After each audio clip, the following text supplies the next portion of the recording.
focus in phasing out traditional old pollutant energy sources in a calendar, in a transition plan, and how we can change, how we can substitute these power sources with renewable energy, with flexibility from the demand side, how we can provide to the consumers the opportunity to participate into the market, not only energy but also capacity, and how all the regulatory framework has to adapt in order to handle the transition.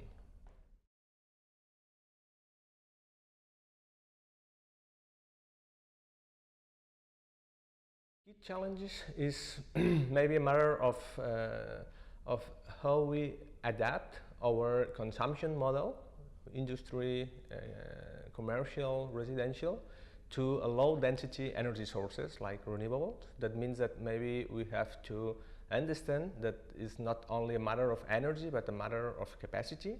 So we have to change the way we consume energy in order to be more flexible and adaptable to the flows of energy sources, renewable energy sources.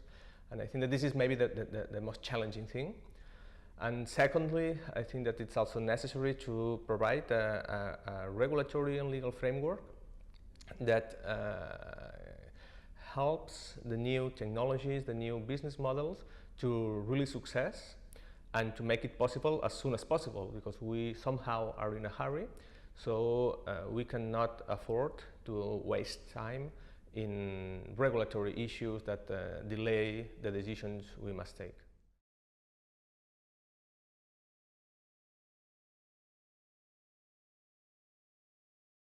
From a global perspective, it's clear that all technologies that really are able to produce energy and power with less pollutants, both greenhouse gases or nuclear wastes, are always the key technology. So from this point of view, this is clear that from a generation point of view, renewables are key.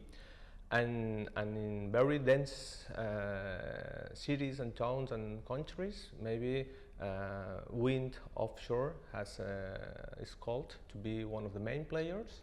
Also in the Mediterranean area, despite the conditions are totally different than in the North Sea. So from this point of view, I think that this is important. From the demand side, I think that it's very important, all of related with IT. So we have to assure that people at home has strong, reliable IT technologies that allows them to participate in real-time basis into the market without any constraint about cybersecurity, about quality of data transfer, and so on. So I think that these are two main technologies that I would like to focus in order to handle the transition.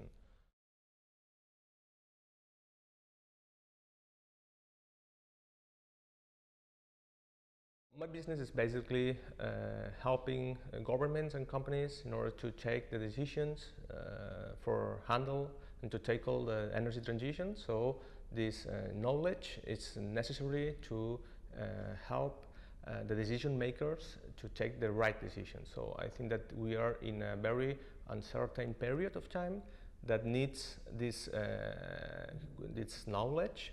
And I think that it's time to time is increasing the number of people, the number of companies that are asking for that, because somehow it's not only a decision that one company can take alone, but it's something that we have to take all together.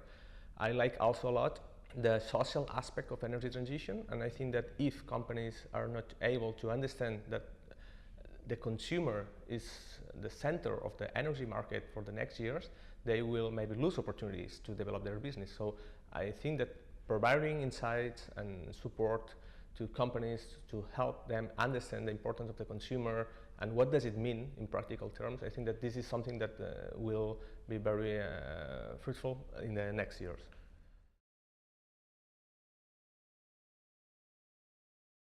It's time to work all together. Historically, maybe people from renewables are in one table, people from traditional sector was another table, people from politics were in another table. And I think that the most important thing right now is to to mix, to share the different approaches that people has, and be able to provide to society and a general agreement about transition where everybody must be involved in, and somehow everybody has to take advantage of his knowledge, his position, in order to make things happen. So I would say that the best contribution to energy transition is to provoke the debate and to reach an agreement from different segments, parties and stakeholders into the market.